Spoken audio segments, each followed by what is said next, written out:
ஒருத்தர் மௌத்தா போயிட்டார் அப்படின்னு சொல்லி சொன்னால் அவருக்கு குரான் ஓதுறதோ யாசின் ஓதுறதோ ஃபாத்தியா ஓதுறதோ இன்னும் பிற எந்த நல்லறங்கள் உயிரோடு இருக்கக்கூடியவங்க செஞ்சு அனுப்புனா அது போகாது.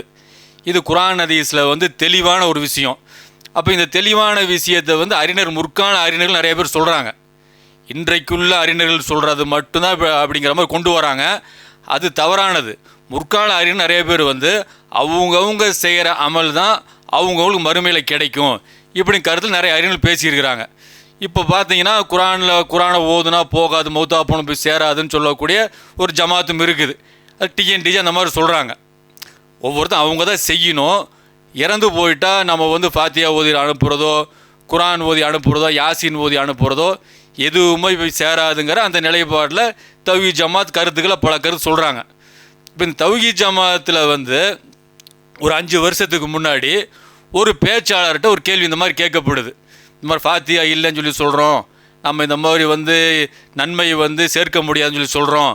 அப்போ நம்ம இறந்தவங்களுக்கு என்ன தான் நன்மையை சேர்த்துறது, எப்படி தான் நன்மையை சேர்த்துறது இப்படிங்கிற அடிப்படையில் ஒரு பெண்மணி ஒரு கேள்வி கேட்குறாங்க. ஒரு 5 வருஷத்துக்கு முன்னாடி 2014 வாக்குகளில் ஒரு 5 வாக்கில் அந்த மாதிரி ஒரு இஸ்லாம் ஒரு எளிய மார்க்குங்கிற மாதிரி ஒரு கேள்வி பதில் நிகழ்ச்சி நடக்கும்போது இந்த மாதிரி ஒரு கேள்வி கேட்கப்படுது.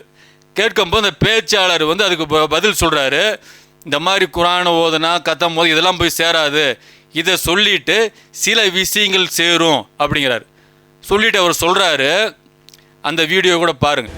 அவர் மௌத்தா போயிட்டாருன்னா அவர் நம்மள்கிட்ட சொல்லிட்டு போகாமல் இருந்தாலும் ஒரு பிரச்சனை இல்லை. அவர் பெயரால் நம்ம தான தர்மம் செஞ்சுக்கிட்டே இருக்கலாம். எவ்வளவு தர்மம் வேணாலும் செய்யலாம். அது ஒன்று மட்டும் செய்யலாம். அவர் சொல்லாமல் நாம் அவருக்காண்டி குரான் ஓதுறதோ, அவர் சொல்லாமல் சொல்லிட்டு இருந்தாலும் அவருக்காக வேண்டி குரான் ஓதுறதோ செய்யக்கூடாது. அவர் சொல்லாமல் நமக்கு உம்ரா செய்கிறது செய்யக்கூடாது.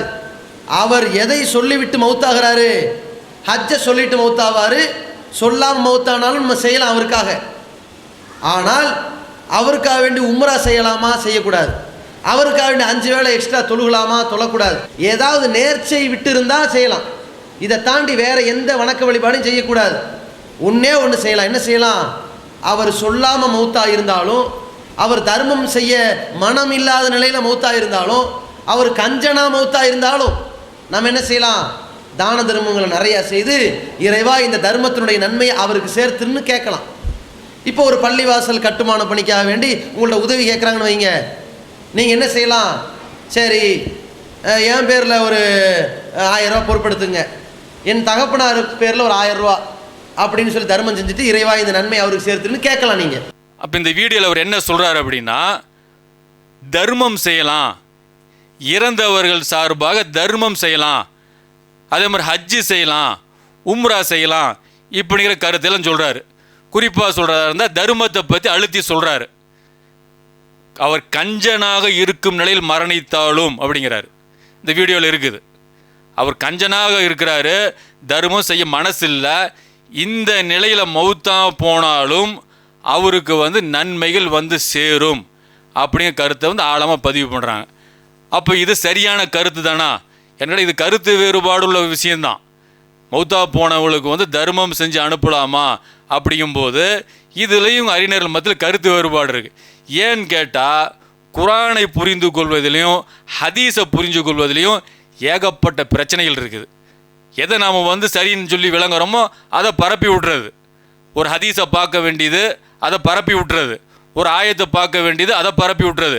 அதில் உண்மைத்தன்மை என்ன, அதில் உண்மை நிலவரம் என்ன, அல்ல அந்த கருத்தில் தான் சொல்லியிருக்கிறானா. நாம் ஒரு கருத்தை பேசுகிறோம்னா அந்த கருத்தில் தான் எல்லாம் பேசியிருக்கிறானா, இதை பார்க்கக்கூடிய கடமை இருக்குது. இதை பார்க்குறதே இல்லை. இதை பார்க்காம ஏதோ ஒரு ஹதீஸை எடுத்து ஆதாரமாக காட்டுறது. இதுக்கு சஅத் பின் உபாதா அப்படிங்கிற அந்த சஹாபியோட சம்பவம் தொடர்பாக ஹதீஸை ஆதாரமாக காட்டுறாங்க. அதுக்கு முன்னாடி ஒரு ஹதீஸை பாருங்கள். அபூ ஹுரைரா அவங்க சொல்கிறாங்க, ஒரு மனிதர் நபி ஸல்லல்லாஹு அலைஹி வஸல்லம் அவங்கக்கிட்ட என் தந்தை சொத்துக்களை விட்டுட்டு மௌத்தா போயிட்டார், அவர் வசியத் செய்யலை, வசியத் செய்யாத நிலையில் மௌத்தா போயிட்டார், இந்த நிலையில் அவருக்காக நாம் தர்மம் செய்தால் அது அவருக்கு ஆகுமா, பயன் தருமா இப்படிங்கிற மாதிரி கேட்குறாரு. மௌத்தா போயிட்டார், எங்கள் அப்பா மௌத்தா போயிட்டார், வசியத் செய்யலை, ஆனால் இந்த நிலையில் அவரோட சொத்துல இருந்து நான் தர்மம் செஞ்சால் அவருக்கு பயன் தருமான்னு சொல்லி கேட்கும்போது ஆம்னு சொல்லி நபி ஸல்லல்லாஹு அலைஹி வஸல்லம் சொன்னாங்க அப்படிங்கிறாங்க. இந்த செய்தி வந்து நசையில் வந்து 3592, முஸ்லீமில் வந்து 3355. இந்த 2 இடங்களில் 2 நூல்கள் இருக்குது. முஸ்னத் அகமதுலேயும் இருக்குது. அப்போ இந்த மாதிரி செய்தியை வந்து ஆதாரமாக காட்டுறாங்க. அதே மாதிரி இப்னு அப்பாஸ் அவங்க சொல்கிறாங்க, சாத் இப்னு உபாதா அவர்கள் என் தாயார் மௌத்தா போயிட்டாங்க. இதான் மெயினான ஆதாரமாக காட்டுறது. அவர் இறுதி விருப்பம் எதுவும் தெரிவிக்கல, இருப்பினும் அவருக்காக நான் தர்மம் எதுவும் செய்யலாமா என்று நபி ஸல்லல்லாஹு அலைஹி வஸல்லம் அவங்கள்ட்ட கேட்டாங்க. ஆம், தர்மம் செய்யலாம் அப்படி சொன்னாங்க. இதை இப்னு அப்பாஸுடைய இன்னொரு அறிவிப்பில், அல்லாஹ்வின் தூதரே, என் தாயார் இறந்து விட்டால் அவர் சார்பாக நான் தர்மம் ஏதும் செய்தால் அவருக்கு அது பயனளிக்குமா என்று ஒரு மனிதர் கேட்டார். ஒரு மனிதர், அந்த மனிதர் சாத் இப்னு உபாதா அவங்க தான். நபி ஸல்லல்லாஹு அலைஹி வஸல்லம் அவங்க ஆம் பயனளிக்கும் என்று பதில் தந்தாங்க. அந்த மனிதர் என்னிடம் மஹ்ரஃப் அப்படிங்கிற ஒரு தோட்டம் இருக்குது, அந்த தோட்டத்தை வந்து நான் அவங்க சார்பாக வந்து தர்மம் செஞ்சிட்டேன் அப்படிங்கிறதுக்கு உங்களை வந்து நான் சாட்சியாக்கிட்டேன் இப்படிங்கிற சொல்கிற செய்தி வந்து இதே நசையில் வந்து 3595. இது பல நூல்கள் இருக்குது. அபூதாவுதில் இருக்குது, நிறைய நூல்கள் இருக்குது. புகாரியில் பார்த்தீங்கன்னா 2756, 2762, அதே மாதிரி திருமதியில் 605, அபூதாவுதில் பல நூல்கள் இருக்குது. அப்போ இந்த மாதிரி செய்தியில் ஆதாரமாக காமிச்சு இவங்க இந்த இறந்து போனவங்களுக்கு தர்மம் செய்யலாம் அப்படிங்கிறாங்க. இதே சாத் இப்னு உபாதா அவங்க வந்து, அல்லாஹ்வின் தூதரே, என் தாயார் இறந்து விட்டார், அவர் சார்பாக நாம் தர்மம் செய்யலாமா என்று கேட்டேன். அதற்கு நபி ஸல்லல்லாஹு அலைஹி வஸல்லம் அவர்கள் ஆம், தர்மம் செய்யலாம் என்று பதிலளித்தார்கள். எந்த தர்மம் மிகவும் சிறந்தது என்று கேட்டேன். அதற்கு அவர்கள் குடிநீர் வழங்குதல், தண்ணி சம்மந்தமாக கொடுங்க அப்படின்ட்டு. அப்போ அவர் வந்து ஒரு தோட்டத்திலிருந்து கிணற வெட்டினாருங்கிற செய்தியெல்லாம் இருக்குது. அப்போ இந்த மாதிரி செய்திகளை வச்சு இவங்க என்ன பண்ணுறாங்கன்னா, மௌத்தா போனதுக்கப்புறம் நன்மை போய் சேரும், தர்மம் மட்டும் போய் சேரும். பொதுவாக வந்து குரான் போய் சேரும், அதே மாதிரி யாசீன் போய் சேரும், நீ எதை செஞ்சாலும் சேரும் சொல்லக்கூடியவங்க ஒரு நிலைப்பாடு. இன்னொருத்தவங்க வந்து குரான் ஓதுனா போகாது, மௌத்தா போனவங்களுக்கு யாசீன் ஓதுனா போகாது, தர்மம் கட்டாயம் போகும், நீ எப்போ தர்மம் செஞ்சிட்ருங்க இப்படிங்கிற விஷயத்த சொல்கிறாங்க. அப்போ இதுவெல்லாம் என்னன்னு கேட்டால் ஒரு ஹதீஸை வச்சு முடிவு பண்ணுற விஷயம் இல்லை. இது என்கிட்ட மரணித்தவர் கஞ்சனாக இருந்தாலும் அவர் மௌத்தா போயிட்டு அவர் சார்பாக வந்து தர்மம் செஞ்சால் போகும் அப்படின்னா இது நபியோடைய வாக்கா? அல்லாஹ் இங்கேயே சொல்லியிருக்கானே, இதுக்கு ஆதாரம் இருக்கணும்ல. கஞ்சனாக இந்த ஹதீஸுடைய நிலை வேற, சாத் இப்னு உபாதா அவங்களுடைய அம்மாவுடைய நிலை வேறு. அது பின்னாடி நம்ம சொல்கிறோம். இப்போ முன்னாடி நம்ம பார்க்க வேண்டிய விஷயம், கஞ்சனாக இருந்தாலும் போகணும். கஞ்சன்கிற ஒரு நிலை ஒரு முஸ்லீம்கிட்ட இருக்குமா? இருக்கவே செய்யாது. அப்போ யார் வந்து அல்லாஹ் வழங்கிய அருளில் வந்து கஞ்சத்தனம் செய்கிறாங்களோ அவங்க எந்த பொருளை கஞ்சத்தனம் செஞ்சாலோ அந்த பொருளை வச்சே தண்டிக்கப்படும் ஆயத்து இருக்கா இல்லையா? அப்போ இந்த ஆயத்தையெல்லாம் தூக்கி போட்டுட்டு கஞ்சனாக இருந்தாலுமே அவங்களுக்கு வந்து நன்மை கிடைக்குங்கிறது குரானுக்கு முற்றிலும் முரணானது. அப்போ வந்து ஒருத்தருக்கு நன்மை கிடைக்கணும், மௌத்தா போனதுக்கு அப்புறமும் ஒருத்தர் நன்மை வரணும் அப்படின்னா அதுக்கு சில அடிப்படைகள் இருக்குது. அந்த அடிப்படைகளில் இருந்தால் மட்டும் நன்மை வரும், இல்லை எந்த நன்மையும் கிடைக்காது. அந்த அடிப்படை என்ன அப்படின்னா, ஃபஸ்ட்டு விஷயம் அல்லாஹ் சொல்கிறத உண்மைன்னு சொல்லி நம்பணும். அல்லாஹ் வந்து இந்த விஷயத்தை செய்யுங்க, இந்த விஷயத்தை செஞ்சீங்கன்னா உங்களுக்கு மறுமையில் கூலி இருக்குது, இந்த விஷயத்தை செய்யாதீங்க, இந்த விஷயத்தை செஞ்சீங்கன்னா மறு தண்டனை இருக்குன்னு சொல்லி அல்லாஹ் சொல்கிறான்ல, அந்த விஷயத்தை உண்மைன்னு சொல்லி ஃபஸ்ட்டு நம்பணும். உண்மைன்னு சொல்லி நம்பாமல் இருந்துக்கிட்டு மௌத்தா போய்ட்டு எப்படி கூலி கிடைக்கும்? இப்போ அல்லாஹ் சொல்கிறான் 92வது சூறாவில் 5வது வசனத்தில், எவர் கொடுத்து தன் இறைவனிடம் பயபக்தியுடன் நடந்து நல்லவற்றை உண்மையாக்குகிறாரோ அவருக்கு நாம் சொர்க்கத்தின் வழியை லேசாக்குவோம். அதாவது அல்லாஹ் சொன்னதை வந்து உண்மைப்படுத்தணும் அப்படின்னு சொல்லி சொன்னால் அதுக்கு தான் வந்து அல்லாஹ் வந்து சொர்க்கத்துக்கு ஒரு வழியை காட்டுவான். அல்லாஹ் சொல்றதை நம்பவே இல்லை, அல்லாஹ் சொல்றதை உண்மைப்படுத்த மாட்டேன் அப்படின்னா அதுக்கு வந்து கூலி கிடைக்குமான ஒருபோதும் கிடைக்காது. அப்போ உண்மைப்படுத்தக்கூடிய ஒரு பண்பு இருக்கணும். அப்போ அதே மாதிரி பார்த்தீங்கன்னா 75வது சூறாவில் 31வது வசனம், இது குரானிலிருந்து எடுக்கக்கூடிய எவிடன்ஸு. இதுதான் ஆழமானது, அழுத்தமானது, இறுதியானது, முடிவானது. அப்போ 75வது சூறா 31வது வசனத்தில் அந்த மனிதனோ அல்லாஹ் சொல்லக்கூடிய விஷயத்தை உறுதி கொள்ளவும் இல்லை, நம்பவும் இல்லை, தொழவும் இல்லை. அப்போ ஏன் முஸ்லீம்களுடைய நிலவரம் வந்து அல்லாஹ் சொல்கிறது மாற்றமாக இருக்குதுன்னா நம்பலை. அப்போ நம்பிக்கையே இல்லை அப்படிங்கும்போது அதை எப்படி வந்து அல்லாஹ் வந்து ஏற்றுக்குவான்? அப்போ நம்பிக்கை முதல்ல இருக்கணும். அப்போ நம்பிக்கை இருக்கும்போது அடுத்த கட்ட நகர்வு எப்படி இருக்குன்னா செயல்பாடுகள் இருக்கும். செயல்பாடு தான் செய்யக்கூடிய செயல்பாடுகள் இருக்கும். அப்போ இதை பார்த்தீங்கன்னா குர்ஆனில் வந்து பல இடங்களில் பார்க்கலாம்.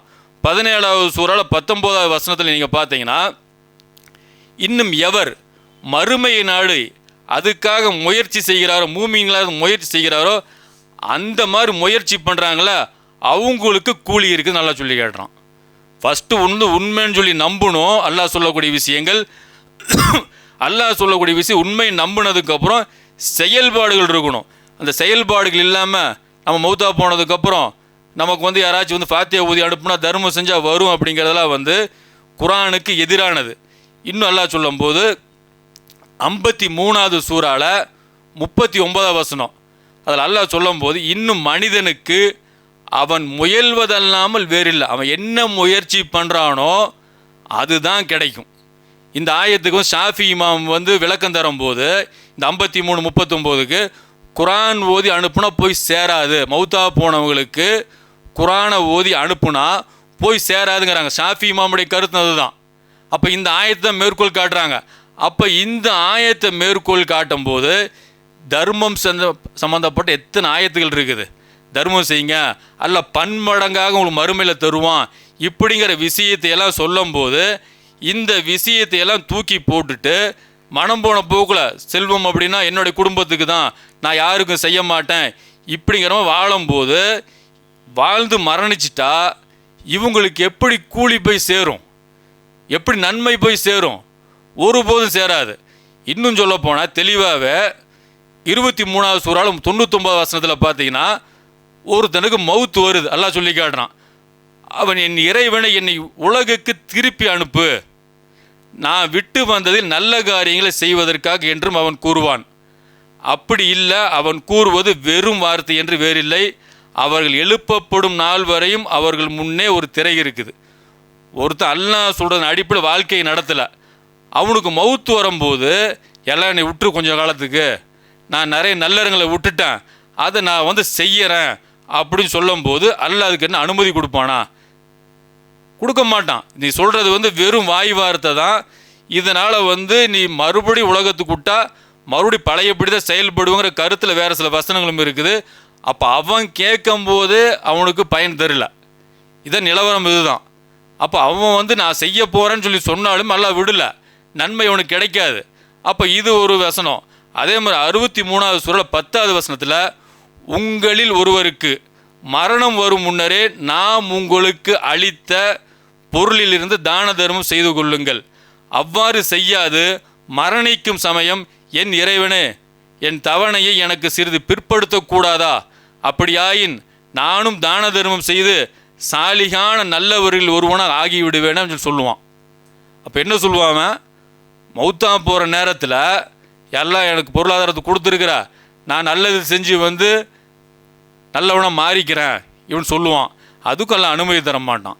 அப்போ இந்த விஷயம் வந்து இருக்குதுல்ல, அப்போ வந்து ஒருத்தன் தானே வந்து செயல்படுத்தணும்னு சொல்லி நினச்சா கூட மரண நேரத்தில் அல்லாஹ் அனுமதி தர மாட்டான்.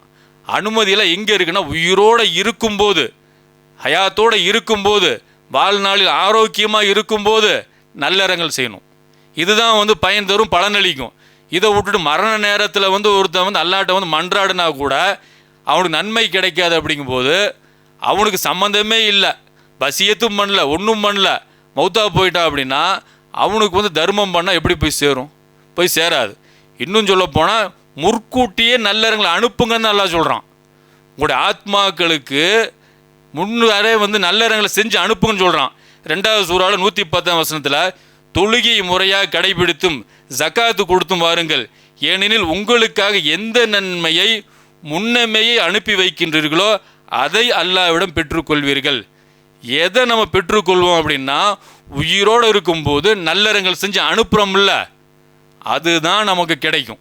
இது 2வது சூறாவில் 110வது வசனத்தில் இருக்குது. அதே மாதிரி 2வது சூறாவில் 223வது வசனத்துலேயும் வந்து உங்களுடைய ஆத்மாக்களுக்காக, உங்கள் ஆத்மாக்களுக்காக முன்கூட்டியே நற்கர்மங்களின் பலனை அனுப்புங்கள். இது அல்லாஹ்வுடைய கட்டளை. நீங்கள் உயிரோடு இருக்கும்போது நல்லறங்களை செஞ்சு அனுப்புங்க. அதே மாதிரி 59 சூரா 18வது வசனத்தில் ஈமான் கொண்டவர்களே அல்லாஹ்வுக்கு அஞ்சி நடந்து தக்குவாவோட இருங்க, மேலும் ஒவ்வொருவரும் மறுமை நாளுக்காக தான் முற்படுத்தி வைத்திருப்பதை பார்த்து கொள்ளட்டும் அல்லாஹ் சொல்கிறான். அல்லாஹ் சொல்லும்போது இதுதான் சொல்கிறான், நீங்கள் என்ன செஞ்சுருக்கிறீங்க அதை பாருங்க, அதை பார்க்காம இவங்க செய்வாங்க அவங்க செய்வாங்க, இதெல்லாம் பயன் தரவே பயன் தராது. முகத்தமத்து அப்படின்னா முற்படுத்துறது, முற்படுத்தி அனுப்புறது. அப்போ நீங்கள் நீங்களே சிந்திச்சு பாருங்க, தொழுகிறோமா, நோன்பு வைக்கிறோமா, ஜக்காத்து கொடுக்குறோமா, இன்னும் பிற நல்லறங்களுக்கு செய்கிறோமா, இது செஞ்சோன்னா முற்படுத்திட்டு இருக்கிறோம், அனுப்பிச்சிட்டு இருக்கிறோம். அது அல்லாஹ் நமக்கு பன்மடங்காக பெருக்கி நம்ம கொடுப்பான். அப்போ இதையெல்லாம் விட்டுட்டு மௌத்தா போனதுக்கப்புறம் வரும்னா இது மார்க்கத்திலேயே இல்லாத ஒரு விஷயம் அது. அதே மாதிரி 73வது சூறாலையும் அல்லாஹ் 20வது வசனம் சொல்லி காட்டுறான். பல விஷயங்களை அல்லாஹ் சொல்லிட்டு, ஜிகாதை பற்றியெல்லாம் அல்லாஹ் சொல்லிட்டு தொழுகையை பற்றி அல்லாஹ் சொல்கிறான். தொழுகையை பற்றி தொழுகையை முறையாக நிறைவேற்றுங்க, ஜக்காத்தும் கொடுத்து வாருங்க, அல்லாஹ்வுக்கு அழகிய கடனாக நீங்கள் கொடுத்து வாருங்கள், நன்மைகளில் எவற்றை நீங்கள் உங்கள் ஆத்மாக்களுக்காக செய்து மறுமைக்காக முற்படுத்துகிறீர்களோ அவற்றை நீங்கள் அல்லாஹ்விடம் மிக மேலானதாகவும் நற்கூலியில் மகத்தானதாகவும் பார்ப்பீங்க. 73ல் 20 வருது. அப்போ இந்த மாதிரி ஆயத்துக்கள் தான் நிறைய இருக்குது. முற்படுத்துங்க முற்படுத்துங்க இப்படிங்கிற ஆயத்து நிறைய இருக்குது. அப்போ இதையெல்லாம் விட்டுட்டு நம்ம மனம் போன போக்கில் இது நன்மை கிடைக்கும் அது நன்மை கிடைக்கும் அப்படின்னா இது நன்மையெல்லாம் கிடைக்காது. அப்போ நல்லறத்தை பார்த்தீங்கன்னா நாம் உயிரோடு இருக்கும்போது செய்ய சொல்லி தான் ஆயத்துகள் இருக்குது. ஒவ்வொருத்தரும் ஆத்மாக்களுக்காக நீ என்ன முற்படுத்தினீங்களோ அதை பாருங்கன்னு நல்லா சொல்லி காட்டுறான். இன்னும் சொல்ல போனால் மறுமையில் சொல்லுவான், என் மறுமை வாழ்விற்காக நன்மையை நான் முற்படுத்தி அனுப்பியிருக்க வேண்டுமே, நான் அனுப்பியிருக்கணுமே சொல்லி மனிதன் புலம்பி சொல்லுவான். 89வது சூறாவில் 24வது வசனம். இந்த மாதிரி வசனங்கள் நிறைய இருக்குது. நல்லதாகட்டும் கெட்டதாகட்டும், ஒருத்தன் கெட்டதை முற்படுத்தி அனுப்புனா அப்படின்னா அதுக்குரிய தண்டனை கிடைக்கும், ஒருத்தன் நன்மையை முற்படுத்தி அனுப்புனா அதுக்குரிய கூலி கிடைக்கும். அப்போ இதுதான் குர்ஆன் ஹதீஸில் இருக்குது. குர்ஆன் ஹதீஸில் ஒவ்வொரு ஆத்மாவும் உயிரோடு இருக்கும்போது அந்த நல்லறங்களை செய்யணும். அப்போ அந்த நல்லறங்களை செய்யாமல் மனம் போன போக்கில் வாழ்ந்துக்கிட்டு அவங்க இஷ்டத்தில் வாழ்ந்துக்கிட்டு நம்ம இது நமக்கு நன்மை கிடைக்கும் அப்படின்னா இது நம்மளை ஏமாற்றிக்கிற ஒரு விஷயந்தான். அப்போ உயிரோடு இருக்கும்போது தான் சஹாபாக்கள் தர்மம் செஞ்சுருக்கிறாங்க அதிகமாக. யாரும் மௌத்தா போனதும் அந்த ஹதீஸை வச்சுக்கிட்டு மௌத்தா போனதுக்கப்புறம் நன்மை வருங்கிற அடிப்படையில் எந்த சஹாபியும் செயல்படவும் இல்லை. இது தவறான புரிதல்கள். அப்போ தவறான புரிதல்களை வச்சுக்கிட்டு நாம் மறுமையில் வெற்றி அடைய முடியாது. அப்போ ஹதீஸ்களில் என்ன சொல்லித்தரப்பட்டிருக்குன்னு சொல்லி தெளிவாக பார்த்து நம்ம விளங்கி அந்த அடிப்படையில் செயல்படணும். இன்னும் சில ஹதீஸ்கள் பார்த்தீங்கன்னா அபூ ஹுரைரா அவங்க சொல்கிறாங்க, ஒரு மனிதர் அல்லாஹ்வின் தூதர் ஸல்லல்லாஹு அலைஹி வஸல்லம் கிட்ட அல்லாஹ்வுடைய தூதரே, என் பொருளாதாரத்தில் நான் எவ்வாறு தர்மம் செய்ய வேண்டும் என்று சொல்லுங்கள் என்று கேட்டார். எந்த சஹாபியும் அந்த ஹதீஸ் சஅத் இப்னு உபாதா அந்த சம்பவத்தை வச்சுக்கிட்டு மௌத்தா போன இன்னாருக்காக நாங்கள் நன்மை அனுப்புறோம்னு சொல்லவே இல்லை. அது ஒரு நிலை, அந்த நிலைப்பாடு வேற. அந்த நிலைப்பாடு எல்லாத்துக்கும் பொறுத்தலாம் அப்படின்னு சொல்லி சொன்னால் சஹாபாக்கள் பொறுத்திருப்பாங்கள்ல, பொறுத்தல. அவங்க உயிரோடு இருக்கும்போது தான தர்மம் செஞ்சாங்க. அப்போ அந்த சஹாபி கேட்குறாரு, என்னுடைய பொருளாதாரத்தில் நான் எப்படி தர்மம் செய்யணும் சொல்லுங்க. அப்போ அது நபி ஸல்லல்லாஹு அலைஹி வஸல்லம், அல்லாஹ்வின் மீது ஆணையாக உமக்கு தெரிவிக்கப்படும் என்று கூறிவிட்டு, நீர் ஆரோக்கியத்துடனும் கருமித்தனத்துடன் இருக்கும் நிலையில் வாழ்வதை எதிர்பார்த்து வறுமை அஞ்சுகின்ற நிலையில் நீ தர்மம் செய். கொடுத்தா நமக்கு பொருளாதாரம் குறைஞ்சிருமோ இப்படிங்கிற ஒரு எண்ணமெல்லாம் இருக்குது. ஆரோக்கியமாகவும் இருக்கிறோம், வாழ்வதை எதிர்பார்த்தும் இருக்கிறோம், இந்த நிலையில் நீ தர்மம் செய்கிறாங்க. இப்போ நபி ஸல்லல்லாஹு இங்கே சொல்லலை, ஒன்றும் பிரச்சனை இல்லை, நீ மௌத்தா போயிட்டாலும் உனக்கு தர்மம் யாராச்சும் பண்ண வந்துடும் சொல்லி சொன்னாங்களா? வாழும்போது செய்கிறாங்க. என் உயிர் இதோ, உன் உயிர் இதோ இந்த தொண்டை குழி அடையும் போது எனது செல்வம் இன்னாருக்குரியது என்று செல்வம் இன்னாருக்குரியது என்று கூறும் வரை காலம் தாழ்த்த வேண்டாம். காலம் தாழ்த்தாத, மௌத்தா போகிற வரைக்கும் நீ இப்படி காலம் தாழ்த்தாதீங்க, உடனே செய்யுங்க. அப்போது நீ விரும்பாவிட்டாலும் அந்த செல்வம் அவர்களுக்குரியதாக மாறிடும் அப்படிங்கிறாங்க. அப்போ அவங்களுக்குரியதாக மாறிடும். அப்போ இந்த செய்தியை பார்த்தீங்கன்னா இப்னு மாஜாவில் 2697, அதே மாதிரி வந்து இந்த ஹதீஸோட சில பகுதி வந்து புகாரியில் வந்து 5971, முஸ்லீமில் வந்து 4979, முஸ்னத் அகமது இதிலெல்லாம் இருக்குது. அப்போ வந்து எந்த சஹாபியும் உயிரோடு இருக்கும்போது செஞ்சாங்க. எல்லா சஹாபாக்களும் உயிரோடு இருக்கும்போது தான தர்மம் பண்ணாங்க. மௌத்தா போனவங்களுக்கு தான தர்மம் செஞ்சுலாம் அனுப்பலை. அப்போ வந்து இதெல்லாம் ஒரு திட்டமிடுதல் இருக்கணும். அப்போ பணக்காரங்களாக இருக்கும்போது, செல்வந்தர்களாக இருக்கும்போது அது ஒரு திட்டமிடுதல் இருக்கணும். அந்த திட்டமிடுதல் தான் சஹாபாக்கள் இருந்துச்சு. பின்னும் பார்த்தீங்கன்னா அப்துல்லா பின் உமர் அவங்க சொல்கிறாங்க, அதாவது வந்து இப்னு மாஜாவில் வந்து 2387 ஹதீஸ் நம்பர். என்னுடைய தந்தை உமர் அவங்களுக்கு வந்து ஹைபரில் வந்து ஒரு நிலம் கிடச்சிச்சு. அதுதான் சொத்துலேயே பெரிய சொத்தாக இருந்திருக்கு. அந்த நிலம் தொடர்பாக ஆலோசனை பெறுவதற்காக நபி ஸல்லல்லாஹு அலைஹி வஸல்லம் அவங்ககிட்ட வந்தாங்க. அல்லாஹ்வின் தூதரே, நான் ஹைபரில் ஒரு நிலத்தை பெற்றுள்ளேன். அதை விட சிறந்த ஒரு செல்வத்தை இதுவரை நான் அடைந்ததே இல்லை. ஆகவே நான் என்ன செய்ய வேண்டும் என்று கட்டளையிடுகின்றீர்கள்? கேட்குறாங்கல்ல, உயிரோடு இருக்கும்போது நான் என்ன செய்யணும், இந்த நிலம் தொடர்பாக நான் என்ன செய்யணும்னு கேட்குறாங்க. அதற்கு நபி ஸல்லல்லாஹு அலைஹி வஸல்லம் சொல்கிறாங்க, நீங்கள் விரும்பினால் அந்த நிலத்தை நீங்களே வைத்து கொண்டு, அதாவது ஆக்சுவலாக இவர் என்ன பண்ணுறாருன்னா நிலத்தை அப்படி கொடுத்துடலாங்கிற நிலைப்பாடு தான். ஏழை எளிய மக்களுக்கு கொடுத்துடலாம் அப்படிங்கிற நிலைப்பாடு. ஏன்னு கேட்டால், நீங்கள் விரும்பக்கூடிய பொருளை தான தர்மம் செய்யாத வரைக்கும் நீங்கள் உண்மையான நன்மை அடைய முடியாது. நல்லா சொல்லி காட்டுறான் ஆல இம்ரானில். அப்போ இந்த சஹாபி உமர் அலியில் அவங்களுக்கு இது ரொம்ப பிடிச்சிருக்கு இந்த சொத்து. அப்போ அதுக்காக தான் அவங்க சொல்கிறாங்க, எப்படி அபு தல்ஹா வந்து பைரகா அப்படிங்கிற தோட்டத்தை வந்து தர்மம் பண்ணாங்களோ அந்த நிலைப்பாட்டு தான் வராங்க. உயிரோடு இருக்கும்போது தர்மம் செய்கிறாங்க. அப்போ வந்து நீங்கள் விரும்பினால் அந்த நிலத்தை நீங்களே வைத்து கொண்டு அதன் விளைச்சலை தர்மம் செய்து விடுங்கள்னு சொன்னாங்க. நிலத்தை நீங்கள் வச்சுக்கோங்க, அதில் விளையக்கூடிய பொருளை தர்மம் பண்ணிடுங்க அப்படிங்கிறாங்க. அப்போ நீடிச்சு நன்மை வரும் பாருங்க. அப்போ அதுக்காக நபி ஸல்லல்லாஹு அலைஹி வஸல்லம் ஆலோசனை சொல்கிறாங்க. அவ்வாறு உமர் அலியல்னா அவங்களும் அதை எவருக்கும் விற்கக்கூடாது, அன்பளிப்பாக வழங்கக்கூடாது, வாரிசு சொத்தாகவும் எவருக்கும் அதை வழங்கக்கூடாது.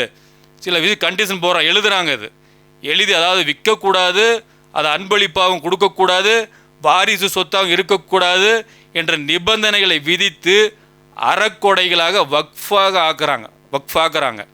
அதன் வருமானத்தை ஏழைகளுக்கும் உறவினர்களுக்கும் அடிமைகளை விடுதலை செய்வதற்கும் அல்லாஹ்வின் பாதையிலும் வழிபோக்கர்களுக்கும் விருந்தினர்களுக்கும் தர்மம் செய்தார்கள். அப்போ இந்த தர்மம் எப்படி நீடிச்சு வரும் பாருங்க.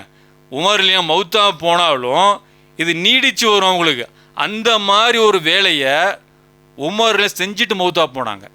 பணக்காரங்க இப்படி தான் செய்யணும். இந்த மாதிரி ஒரு விஷயத்தை வந்து செய்யாமல் பாத்தியா ஓதுனா வந்துடும், குரான் ஓதுனா வந்துடும், கஞ்சனாக இருந்தாலும் தர்மம் செஞ்சால் வந்துடும் அப்படின்னா இது மார்க்கத்தில் இல்லாத ஒரு விஷயம். இதில் தௌஹீத் ஜமாத்தும் தடம் புரண்டு பேசிகிட்டு இருக்கு. கஞ்சனாக இருந்தாலும் எப்படி வரும்? எந்த ஆயத்து இருக்குது, எந்த ஹதீஸ் இருக்குது? மனம் போன போக்கில் பேசுறது. அப்போ வந்து அதை பராமரிக்கும், அதாவது விருந்தினர்கள் தர்மம் செஞ்ச ஒரு லிஸ்ட்டே இருக்குது. ஏழை உறவினர்கள் அடிமைகள் அல்லாஹ்வுடைய பாதையில் வழிபோக்கல் இவங்களுக்கு எல்லாமே அதை பராமரிக்கும் பொறுப்பை ஏற்பவர். அதிலிருந்து நியாயமான அளவில் தாமும் உண்டு சேகரிக்காமல் பிறருக்கும் உணவளிப்பது குற்றமாகாது. அதை பராமரிக்கிறாங்கல்ல, பராமரிக்கிறவங்க தாங்களும் அதில் எடுத்து சாப்பிட்டுக்கலாம். அனாவசியமான இது இல்லாமல் ஆடம்பரம் இல்லாமல் சாப்பிட்டுக்கலாம். தேவைப்பட்ட மக்களுக்கும் கொடுக்கலாம், அவங்களுக்கு உரிமை இருக்குது. அவங்க நண்பர்களுக்கு கொடுக்கலாம்னு வேறு சில அறிவிப்புகள் இருக்குது. இது வந்து இப்னு மாஜாவில் 2386, புகாரில் 2737, 2764, 2773 பல இடங்களில் இருக்குது. முஸ்லீமில் 3359, நசாயில் இருக்குது. இந்த மாதிரி பல இடங்களில் இருக்குது. இப்போ பல இடங்களில் இருக்கும்போது அப்போ இந்த செய்தியெல்லாம் வந்து எதை காட்டுது? நபி ஸல்லல்லாஹு அலைஹி வஸல்லம் அவங்களுடைய காலத்தில் சஹாபாக்கள் எப்படி இருந்தாங்கிறத காட்டுது. அப்போ சஹாபாக்களுடைய நிலவரம் எப்படி இருந்ததுன்னா, அவங்க உயிரோடு இருக்கும்போது தான தர்மங்கள் பண்ணுற விஷயம் நிறைய செஞ்சுருக்கிறாங்க. அதுக்காக செய்தி காட்டுறோம். பணக்காரங்க இந்த மாதிரி நம்பி ஏமாறக்கூடாது. நம்மளுடைய வாரிசுகள் வந்து நமக்கு தர்மம் செஞ்சு அனுப்புனா வரும், நமக்கு யாசின் ஓதுனா வரும், நம்ம குரான் ஓதுனா வரும், இதெல்லாம் வந்து வராது, எதுவுமே வராது. நாம் உயிரோடு இருக்கும்போது நாம் என்ன முயற்சி பண்ணோமோ, நாம் எதை பாடுபட்டோமோ, எந்த நன்மைக்காக உழைத்தோமோ இது மட்டும்தான் வரும். இதே மாதிரி வந்து இப்னு மாஜா 2466 சஅத் இப்னு அபியல் அப்படிங்கிற சொல்கிறாரு, என்னுடைய தந்தை அபியல் அவங்களுக்கு வந்து அபியல் பின் ஹம்மால் அவங்களுக்கு அல்லாஹ்வின் தூதர் ஸல்லல்லாஹு அலைஹி வஸல்லம் அவங்க வந்து ஒரு நீர்த்தேக்க உப்பு சுரங்கத்தை வந்து கொடுக்குறாங்க, மானியமாக கொடுக்குறாங்க. உப்பு சுரங்கத்தை மானியமாக கொடுக்குறாங்க. அவர் கேட்குறாரு, நபி ஸல்லல்லாஹு அலைஹி வஸல்லம் கொடுக்குறாங்க.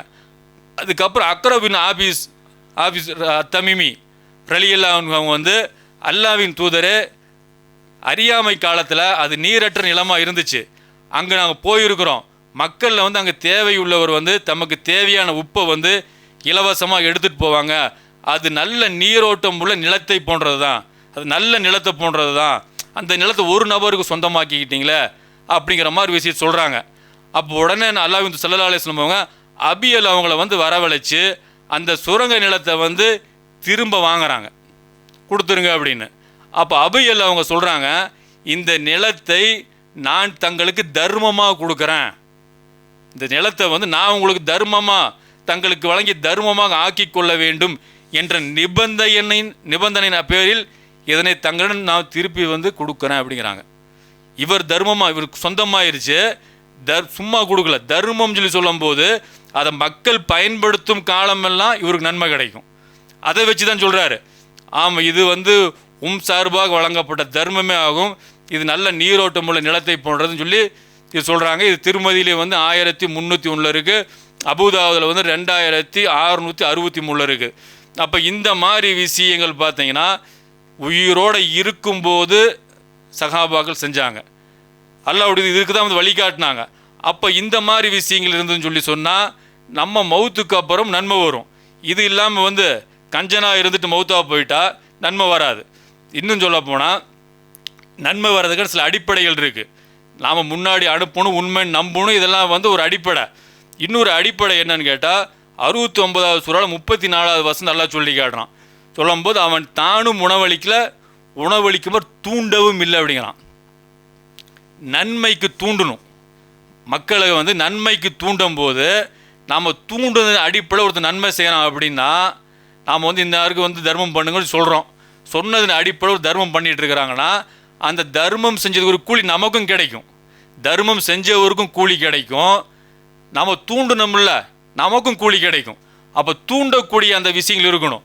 அப்போ இது வந்து 69வது சூறால 34வது வசனத்தில் இருக்குது. அதே மாதிரி பார்த்தீங்கன்னா 107வது சூறாலையும் இருக்குது. 107வது சூறா 3வது வசனம். இதெல்லாம் வந்து மொழிபெயர்ப்பு பார்க்குறதும் ஒன்றும் இல்லை, அரையத்தில் இதில் தான் வருது. அப்போ வரும்போது ஏழைகளுக்கு உணவளிப்பதின் பேரில் அவன் தூண்டுவதில்லை. அப்போ தூண்டுனா நன்மை கிடைக்கும், தூண்டுனா நம்ம மௌத்துக்கு அப்புறமும் நமக்கு நன்மை கிடைக்கும். அப்போ அதையெல்லாம் விட்டுறது, அதையெல்லாம் விட்டுட்டு ஃபாத்தியா ஓதுனா நன்மை, தர்மம் செஞ்சால் நன்மை, கஞ்சனாக இருக்கிறனால தர்மம் செஞ்சாலும் நன்மை, இதெல்லாம் வரவே வராது. அதே மாதிரி பார்த்திங்கன்னா நம்ம நல்லறங்கள் செய்கிறோம்ல, அந்த நல்லறங்களில் நம்ம விட்டுட்டு போகிறது தொடர்படியாக வராத மாதிரி இதை வந்து அல்லாஹ் சொல்லும் போது யாசீனில் வந்து 12வது வசனம், நிச்சயமாக மரணமடைந்தவர்களை நாமே உயிர்ப்பிக்கிறோம், அன்றியும் நன்மை தீமைகளில் அவர்கள் முற்படுத்தியதையும் அவர்கள் விட்டு சென்றவற்றையும் நாம் எழுதுகிறோம்.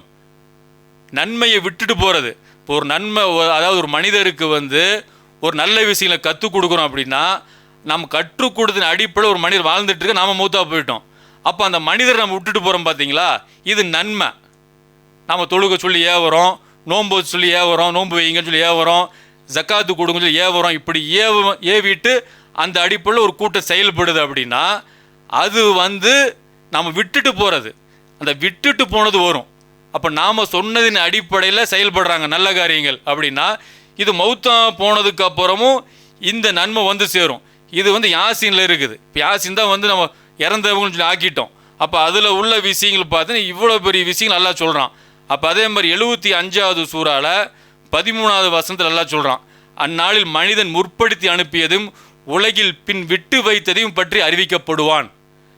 தீமையை விட்டால், தீமையை நம்ம யாருக்காச்சும் வந்து தீமையை கற்றுக் கொடுத்து அந்த தீமையை ஒருத்தன் செஞ்சுட்டு இருக்கிறான், தீமையை கற்றுக் கொடுத்தோம் மௌத்தா போயிட்டான் அப்படின்னா நம்ம மௌத்தா போனாலும் நம்ம யாருக்கு தீமையை கற்றுக் கொடுத்தோமோ அந்த தீமையை வந்து செய்கிறான்ல, அந்த தீமையுடைய பங்கு வந்துக்கிட்டே இருக்கும், இந்த தீமையுடைய பங்கு வந்துக்கிட்டே இருக்கும். அப்போ வந்து இப்போ உதாரணத்துக்கு ஆதம் அலைஹிஸ்ஸலாமுடைய மகன் வந்து கொலை பண்ணுறான், அநியாயமான கொலை. அந்த கொலை பண்ணதுனால இப்போ உலகத்தில் எங்கே அநியாயமான ஒரு கொலை நடந்தாலும் அந்த கொலையில் ஒரு பங்கு வந்து ஆதம் அவங்களுடைய பையனுக்கு போய் சேர்ந்துக்கிட்டே இருக்கும். ஏன்னு கேட்டால் கொலையை வந்து அறிமுகப்படுத்தின ஆரம்பித்து வச்சான். அப்போ அந்த அடிப்படையில் இது வந்து பார்த்தீங்கன்னா நம்ம எந்த நல்லறங்களை வந்து சொல்லி கொடுத்து அந்த நல்லறங்கள் அடிப்படையில் வந்து மக்கள் வாழ்ந்துட்டு இருக்கிறனால நம்ம மௌத்தா போயிட்டோம்னா அந்த மாதிரி மக்கள் செய்ய நல்லறங்கள் நம்ம வந்துட்டு இருக்கோம். அப்போ இந்த ஒரு இதை பார்த்தீங்கன்னா 75வது சூறால அல்ல 13வது வசனத்தை சொல்லி காட்டுறான். அதே மாதிரி பார்த்தீங்கன்னா 82வது சூறால எல்லாம் சொல்லி காட்டுறான். 82வது சூறால 82வது சூறா 5வது வசனத்தில் எல்லாம் சொல்லி காட்டுறான். இதே கருத்து தான். அப்போ பார்த்து எந்த ஒரு ஆத்மாவும் அது எதை முற்படுத்தி அனுப்பி வைத்தது என்பதையும் பின்னை விட்டு சென்றது என்பதையும் அறிந்து கொள்ளும். நமக்கு வந்துக்கிட்டே இருக்கும் கூலி. நம்ம நன்மையை ஏவி அதன் அடிப்படையில் வந்து மக்கள் செயல்படும் போது அதுக்குரிய கூலி வந்துக்கிட்டே இருக்கும். அது அல்ல பின்னாடி அறிவிப்பான். அப்போ இந்த மாதிரியான நிலவரமெல்லாம் பார்த்தீங்கன்னா ஆயத்துக்கள் இத்தனை இருக்குது. ஒன்று உண்மைன்னு சொல்லி நம்பணும், அல்லாஹ் சொல்லக்கூடிய விஷயம் உண்மைன்னு சொல்லி நம்பணும், செயல்படணும். உயிரோடு இருக்கும்போது நல்லறங்கள் வந்து நாம் செயல்படணும். இதையெல்லாம் விட்டுட்டு நம்ம மனம் போன போக்கில் இருந்துக்கிட்டு இவர் செஞ்சால் வரும் அவர் செஞ்சால் வரும் அப்படிங்கிற விஷயம் நம்மளை ஏமாற்றிக்கிறது. இன்னும் சொல்ல போனால் நம்ம தர்மம் செய்கிறதுக்கு பாருங்கள், சில விஷயங்கள் பார்த்தீங்கன்னா நபி ஸல்லல்லாஹு அலைஹி வஸல்லம் தெள்ளத்திலே வழிகாட்டியிருக்கிறாங்க. அல்லாஹ்வின் தூதர் ஸல்லல்லாஹு அலைஹி வஸல்லம் சொன்னாங்க, இறை நம்பிக்கையாளர் இறந்த பின்பும் அவரை சென்றடையும் நல்லறங்களில் பின்வருபவையும் அடங்கும். நாம் இத்தனை ஆயத்துகள் காமிச்சோம். அந்த ஆயத்துகளுக்கு ஒத்த ஹதீஸ் இது. இந்த ஹதீஸ் அறிவிப்பாளத்தோட சரியில்லை, அது எதையும் நம்ம பேச முடியாது. ஆயத்துக்கு ஒத்த ஹதீஸ் இது. அப்போ நபி ஸல்லல்லாஹு அலைஹி வஸல்லம் சொல்லி காட்டுறாங்க, அவர் பிறருக்கு கற்பித்து பரப்பிய கல்வி. உயிரோடு இருக்கும்போது குரானை வந்து மக்கள்கிட்ட பரப்புறாரு, ஹதீஸை பரப்புறாரு. இந்த நிலையில் மௌத்தா போயிட்டாருன்னா அவர் பரப்பியதன் அடிப்படையில் மக்கள் செயல்படும் போது அதுக்குரிய கூலி கிடைக்கும். உயிரோடு இருக்கும் செயல்படுறாரு அவர். அவர் விட்டு சென்ற நல்ல பிள்ளை. ரெண்டாவது நல்ல பிள்ளை வளர்த்துறாங்க இல்லைங்க, இந்த இப்போ செய்யுமா, இப்படி செய்ப்பா, இதுதான் அல்லாஹ் சொல்லக்கூடிய விஷயம், அல்லாஹ்வுடைய ரசூல் சொல்லக்கூடிய விஷயம், சாப்பாட்டுடைய ஒழுங்குமுறை இதுதான், கழிப்பிடத்துக்கு போனால் இருக்கிற ஒழுங்குமுறை இதுதான், வீட்டில் இப்படி தான் நடந்துக்கணும், அண்டை வீட்டாட்டு இப்படி நடக்கணும், இப்படி எல்லா விஷயத்தையும் கற்றுக் கொடுக்கும்போது நாம் மௌத்தா போனாலும் நம்ம குழந்தைங்க வந்து சாலிகான குழந்தை இருக்கும்போது அந்த கூலி வந்துட்டு இருக்கும். அதே மாதிரி பார்த்தீங்கன்னா அவர் விட்டு சென்ற நல்ல நூட்கள், நல்ல நூல். அப்போ பார்த்தீங்கன்னா நம்ம வந்து இந்த புக்குகள் வாங்கிறது, இந்த மாதிரியான விஷயங்கள் இதெல்லாம் படிக்கிற காலகட்டம் வரைக்கும் நம்ம மௌத்தா போயிட்டாலும் இந்த நன்மை தொடர்ச்சியாக வந்துக்கிட்டே இருக்கும். அவர் கட்டிய பள்ளி வாசல் எல்லாமே நபி ஸல்லல்லாஹு அலைஹி வஸல்லம் எப்படி சொல்கிறாங்கன்னா அவர் செஞ்சது அப்படின்னு தான் வருது. அவர் சார்பாக செஞ்சது. மரணிச்சதுக்கு அப்புறமும் அவர் சார்பாக நீங்கள் பள்ளி வாசலை கட்டி எல்லாம் இந்த நன்மை வந்து என்னோட தந்தைக்கு அனுப்பு, என் பாட்டனாருக்கு அனுப்பு இப்படின்னு சொல்லி சொன்னால் இதெல்லாம் போய் சேராது. நபி ஸல்லல்லாஹு அலைஹி வஸல்லம் எப்படி சொல்கிறாங்க, அவர் கட்டிய பள்ளிவாசல். அவர் பள்ளிவாசல் கட்டுறாரு. இந்த ஏரியாவில் வந்து ஒரு பள்ளிவாசல் இல்லை.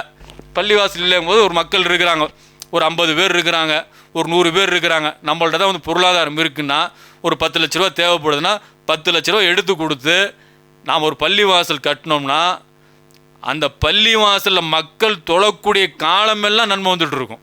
நம்ம மௌத்தா போய் 50 வருஷம் இருக்கும், நம்ம மௌத்தா போய் 100 வருஷம் இருந்தாலும் இந்த நன்மைக்கு அளவே இல்லை, பிரம்மாண்டமாக இருக்கும். இதுதான் எல்லாம் எடுத்து காட்டுவான். பின்னாடி விட்டுட்டு வந்தீங்கல்ல அதோடைய நன்மையை பாருங்கன்னு சொல்லி. நாம் செஞ்சது கம்மியாக இருக்கும். நம்ம செஞ்ச காலம் ஒரு 30 வருஷம் செஞ்சுருப்போம் அமல்கள், 20 வருஷம் செஞ்சுருப்போம், ஒரு 40 வருஷம் செஞ்சுருப்போம். ஆனால் அதுக்கப்புறம் வந்துடும் பாருங்க அமல்கள், ஒரு 70 வருஷம் 50 பேர் தொழுதுருப்பாங்க டெய்லி. அந்த நன்மைகள் நமக்கு வந்து சேரும். பள்ளிவாசல் கட்டின நன்மை அந்த அளவுக்கு இருக்குது. அவர் எழுப்பிய பயணியர் விடுதி, ஏழை எளிய மக்கள் எங்கேயாவது போகிறாங்களா அவங்களுக்கு தங்கிறதுக்காக ஒரு இடம், இப்படி ஒரு வீடு கட்டி வைக்கிறது. அவர் வெட்டிய ஆறை வெட்டி வைக்கணும். ஆறுனா இப்போ வந்து தண்ணி பைப் இருக்குது, ஒரு ஏரியாவுக்கு தண்ணியே இல்லை, இந்த பைப் கனெக்ஷன் எடுத்து போட்டு கொடுக்குறோம். இதெல்லாம் நன்மைக்குரிய விஷயம் எல்லாம் அவர் செய்யணும். அல்லது அவர் ஆரோக்கியத்தோடு வாழ்ந்த காலத்தில் தம் பொருளாதாரத்திலிருந்து செலவிட்ட தர்மம், அவர் ஆரோக்கியமாக இருந்த காலத்தில் அவர் தர்மம் வசியத்தில் செஞ்சுருப்பார்ல, இவருக்கு இன்னார் நான் மௌத்தா போன இன்னார் கொடு, இந்த மாதிரி விஷயங்கள் தான் வரும். இது வந்து இப்னு மாஜாவில் வந்து 238. இது சில பேர் வந்து ஹதீஸ் அறிவிப்பாளர்கள் சரியில்லைன்னு சொல்லுவாங்க. இதையெல்லாம் வந்து எடுக்கக்கூடிய விஷயம் இல்லை அது. அப்போ வந்து பார்த்தீங்கன்னா இது ஏன்னா ஆயத்துக்கு ஒத்து தான் இருக்குது, ஆயத்தை வந்து உண்மைப்படுத்துது. அப்போ தான் இது பலவீனம் அது பலவீனம் சொல்லக்கூடிய கருத்தெல்லாம் வந்து எடுக்கக்கூடிய கருத்து கிடையாது. தர்மத்திலோட சிறந்தது என்னன்னா முஸ்லீம் ஒருவர் தாமும் கல்வி கற்று அதை வந்து பிற சகோதர முஸ்லீமுக்கும் கற்றுக் கொடுக்கறது தான் வந்து சிறந்த ஒரு அதாவது நமக்கு வரக்கூடிய விஷயம்னு சொல்லி இதெல்லாம் வருது. இந்த மாதிரி ஹதீஸ்கள் நிறைய இருக்குது. அப்போ மௌத்தா போயிட்டாங்கன்னா அவங்களுக்கு எந்த நன்மையும் வராதுன்னு முஸ்லீமில் ஹதீஸ் இருக்குது. மூணு விஷயம், அதாவது நிலையான தர்மம், பயன் தரக்கூடிய கல்வி, தனக்காக துவா செய்யக்கூடிய சாலிகான குழந்தைகள் அப்படின்னு சொல்லி இருக்குது. அப்போ இந்த மாதிரியான விஷயங்கள் தான் வந்து நன்மைகள் வந்து ஆட்டோமேட்டிக்காக போயிடும். யாரும் சொல்ல வேண்டியதில்லை, யாரும் செய்ய வேண்டியதில்லை. யாரெல்லாம் இந்த நன்மையை வந்து என் தாயாருக்கு அனுப்பு, இந்த நன்மையை வந்து என் தந்தைக்கு அனுப்பு சொல்ல வேண்டியதில்லை. அவங்க நம்மளுக்கு தூண்டி இருந்தாங்கன்னு சொல்லி சொன்னால், வழிகாட்டி இருந்தாங்கன்னு சொல்லி சொன்னால், அவங்களுக்கு நன்மை வந்து நம்ம சொன்னாலும் சொல்ல போயிட்டே இருக்கும். இப்போ உதாரணத்துக்கு புகாரி இமாம் இருக்கிறாங்க, முஸ்லீம் இமாம் இருக்காங்க, இப்னு மாஜா, அபூதாவுத் இவங்கெல்லாம் எடுத்துக்குவோம். இவங்க எந்த கூலியும் வாங்காமல் ஹதீஸ் நூலை நம்ம கொடுத்துருக்குறாங்க. இப்போ இந்த ஹதீஸ்களெல்லாம் படித்து நாம் நடைமுறைப்படுத்தும் போது அவங்களுக்கு கூலி போகுமா போகாதா? கண்டிப்பாக போகும். இது வந்து நாம் சொல்ல வேண்டிய அவசியமே இல்லை. எல்லாம் புகாரி மாமங்களுக்கு வந்து இந்த செய்தியை வந்து கொண்டு வந்து சேர்த்துருக்கிறாரு, எல்லாம் இந்த நன்மை ஒரு கொடுத்துரு சொல்ல வேண்டியதே இல்லை, தாராளமாக போய் சேரும். அதே மாதிரி பார்த்தீங்கன்னா இப்போ நபி ஸல்லல்லாஹு அலைஹி வஸல்லம் அவங்களுக்கு தான் வந்து எல்லா நன்மையும் போகும். இப்போ தொழுகை யார் அறிமுகப்படுத்தினா? நபி ஸல்லல்லாஹு அலைஹி வஸல்லம் அறிமுகப்படுத்தினாங்க. தர்மத்தை யார் அறிமுகப்படுத்தினா? நபி ஸல்லல்லாஹு அலைஹி வஸல்லம் அவங்க. அப்போ நம்ம தொழுதாலும் அதுக்குரிய கூலி நபி ஸல்லல்லாஹு அலைஹி வஸல்லம் போய் சேரும். தான தர்மம் பண்ணாலும் போய் சேரும். ஜக்காத்து கொடுத்தாலும் போகும், ஹஜ்ஜு செஞ்சாலும் போகும். இந்த நன்மைகள் எல்லாம் போய்கிட்டே இருக்கும். இது ஏன் போகுது அப்படின்னா, நன்மைக்கு வந்து யார் வழி காட்டுறாங்களோ அவங்களுக்கு நன்மை கிடைக்கும்னு சொல்லி நபி ஸல்லல்லாஹு அலைஹி வஸல்லம் சொல்லி காட்டுறாங்க. அப்போ அந்த அடிப்படையில் தான் வந்து நன்மை போய் சேரும். அப்போ இந்த நன்மை போய் சேர்றதை வச்சுக்கிட்டு நம்ம வந்து எதையுமே செய்யாமல், எந்த ஒரு விஷயத்தையுமே செய்யாமல் கஞ்சனாக இருந்துக்கிட்டு, கஞ்சனாக இருக்கிற நிலையிலேயே வந்து நம்ம வந்து மௌத்தா போயினாலும் வந்து நன்மை வந்து கிடைக்கும் இப்படிங்கிறதெல்லாம் வந்து ஹதீஸ்களில் இல்லாத ஒரு விஷயம். ஹதீஸ்கள் இல்லாத ஒரு விஷயத்தை நடைமுறைப்படுத்தினா எப்படி கூலி கிடைக்கும்? உயிரோடு இருக்கும்போது தான் அமல்கள் செய்யணும். உயிரோடு இருக்கும்போது அமல், அதாவது இந்த குர்ஆன் கூட யாருக்கு அச்சமூட்டி எச்சரிக்கை? யாருக்கு? உயிரோடு இருக்கிறவனுக்கு தான் பலன் தரும், பயன் தரும். மௌத்தா போயிட்டால் முடிஞ்சு போச்சு. மௌத்தா போயிட்டால் முடிஞ்சு போச்சு. அப்படிங்கும்போது நபி காலத்து நடைமுறையே வந்து யாருமே இப்படி நடைமுறை எடுக்கவே இல்லை. குர்ஆன் ஓதி அனுப்புறது, தர்மம் செஞ்சு அனுப்புறது, இதெல்லாம் இல்லவே இல்லை. அப்போ இது இல்லாத நிலையில் சஅத் இப்னு உபாதா அவங்களுடைய ஹதீஸை ஏன் இப்படி மேற்கோள் காட்டுறாங்கன்னா, சஅத் இப்னு உபாதாவுடைய ஹதீஸ் மேலோட்டம் ஒரு இடத்த பார்த்துக்கிறது. என் தாயாருக்காக வந்து நான் தர்மம் செஞ்சால் போகுமா அப்படின்னு போகுன்ட்டாங்க. ஆனால் அந்த தாயாருடைய பண்பு எப்படி இருந்துச்சு, இதுதான் கவனிக்கப்பட வேண்டிய அம்சம். இந்த கவனிக்கப்பட வேண்டிய அம்சத்தை விட்டுருவாங்க. ஒரு ஹதீஸுடைய சாராம்சம் இருக்கும், அதில் ஒரு சின்ன ஒரு துணுக்கு இருக்கும், அந்த சின்ன ஒரு வாசகம் இருக்கும். அந்த வாசகம் தான் ஒட்டுமொத்த ஹதீஸுடைய சாராம்சம். அந்த ஒட்டுமொத்த ஹதீஸோட சாராம்சத்தை இவங்க அடிச்சு விட்ருவாங்க. அப்போ சஅத் இப்னு உபாதா அவங்களுடைய அம்மாவுடைய குணநலன்கள் எப்படி இருந்துச்சுன்னு பார்த்தா, அவங்க அதிகமாக தர்மம் செய்யக்கூடிய சிந்தனை இருந்துச்சு. அப்போ நபி ஸல்லல்லாஹு அலைஹி வஸல்லம் அவங்கள்ட்ட வந்து ஒரு மனுஷர் கேட்குறாரு, அதான் ஒரு மனிதர் அப்படின்னா அவர் தான் சஅத் இப்னு உபாதா. ஆயிஷாரில் சொல்கிறாங்க, ஒரு மனிதர் அல்லாஹ்வின் தூதர் ஸல்லல்லாஹு அலைஹி வஸல்லம் வந்து, என் தாயார் திடீரென மரணமடைந்து விட்டார், அவர் மரணமடையும் முன்பு பேச முடிந்திருந்தால் தர்மம் செய்ய வசியத் சொல்லியிருப்பார். எப்படி சொல்ல முடியுது? எங்கள் அம்மா வந்து நான் வெளியே போயிட்டேன், வெளியே போனதுக்கு எங்கள் அம்மா மௌத்தா போயிட்டாங்க, அவங்க கடைசியாக பேசியிருந்தாங்கன்னா தர்மம் செய்ய சொல்லியிருப்பாங்க அப்படிங்கிறாரு. அப்போ இவங்களுக்கு தர்மம் செய்யலாம்னு கேட்கும்போது நபி ஸல்லல்லாஹு அலைஹி வஸல்லம் அவர்கள் சார்பாக நீ தர்மம் செய்யணும்னு சொன்னாங்க. இந்த ஹதீஸ் வந்து அபூதாவுதில் இருக்குது, நிறைய நூலில் இருக்குது, புகாரியில் இருக்குது. புகாரில் வந்து 1388, 2760 இந்த மாதிரி செய்திகள் இருக்குது. அப்போ இந்த செய்தியை வச்சுட்டா இவங்களுக்கு கேரக்டரை பார்க்கணும். கேரக்டரை பார்க்காம சும்மா போனவங்க வந்தவங்க, தொழுகாதவன், உயிரோடு வரும்போது கஞ்சனாக வாழ்ந்தவங்க, இவங்களுக்கு எப்படி போய் சேரும்? இன்னும் ஹதீஸ் பார்த்தீங்கன்னா 3590 நசையில் சஅத் இப்னு உபாதா அவங்க ஒரு போருக்காக வெளியில் போயிட்டாங்க. இந்த ஹதீஸ் யார் இது வரைக்கும் சுட்டி காட்டுறதே இல்லை, சொல்லுவதும் இல்லை. சஅத் இப்னு உபாதா எங்கே வெளியே போயிருந்தாங்கன்னா ஒரு போருக்காக போயிருந்தாங்க. போருக்காக போகும்போது அவர் போன நேரத்தில் மதீனாவில் அவரோட தாய்க்கு வந்து மரணம் ஏற்பட்டுருச்சு. மரணிக்கு முன்னர் அவரது தாயாரிடம் நீங்கள் இறுதி விருப்பம் தெரிவியுங்கள். இந்த வசியத்தை நபி ஸல்லல்லாஹு அலைஹி வஸல்லம் கடைசி காலகட்டங்கள் ரொம்ப ஸ்ட்ராங்காக சொல்கிறாங்க.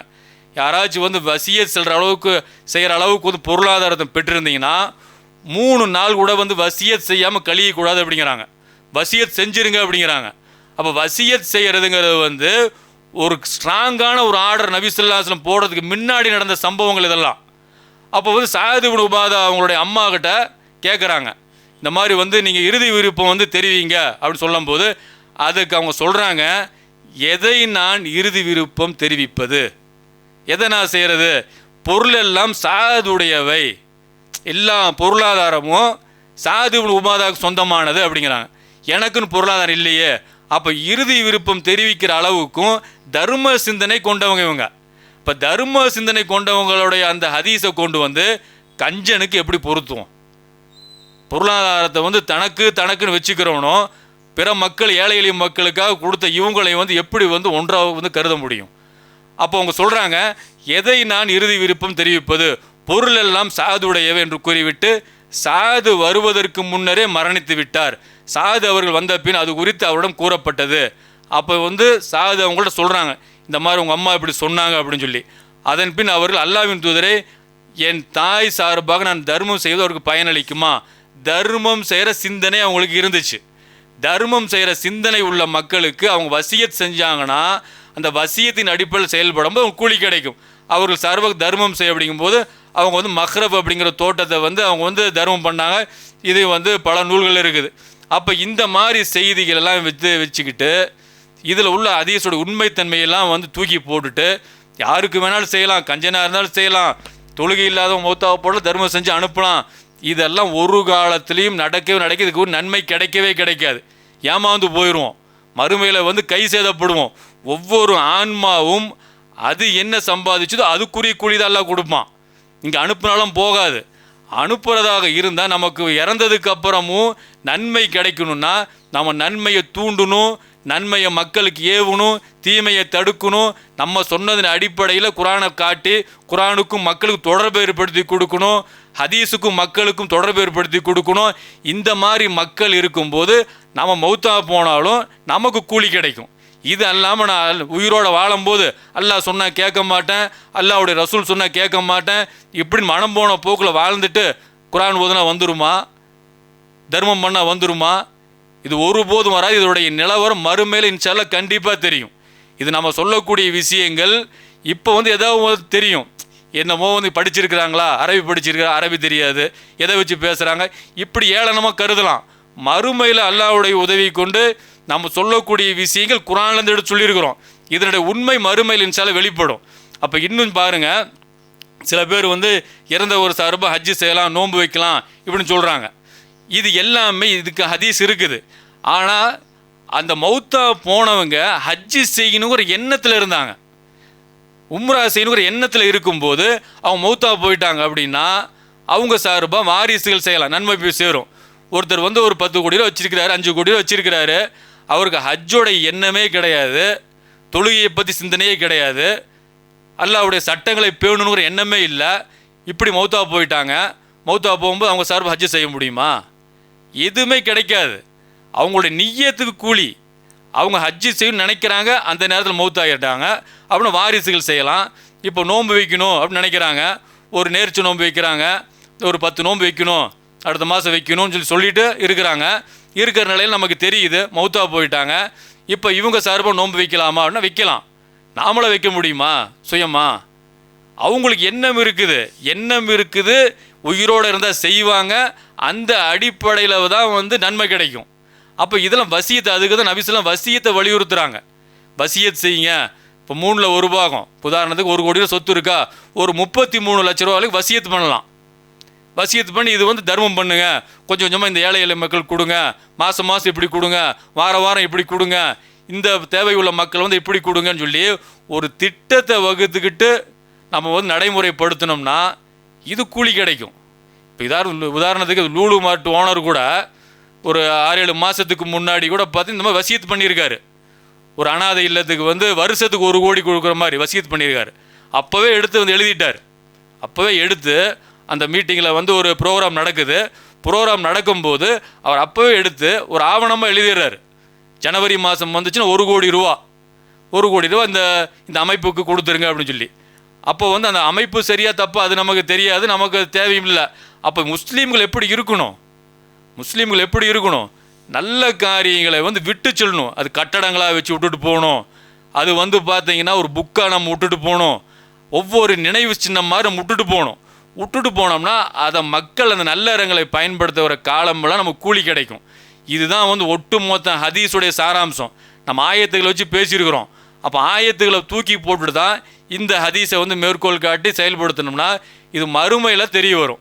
அப்போ வந்து உண்மையை வந்து உணர்ந்து நடக்கக்கூடிய மக்களாக நாம் இருக்கணும். அதுக்கெல்லாம் அருள் செய்யணும். அல்ஹம்துலில்லாஹி ரப்பில் ஆலமீன்.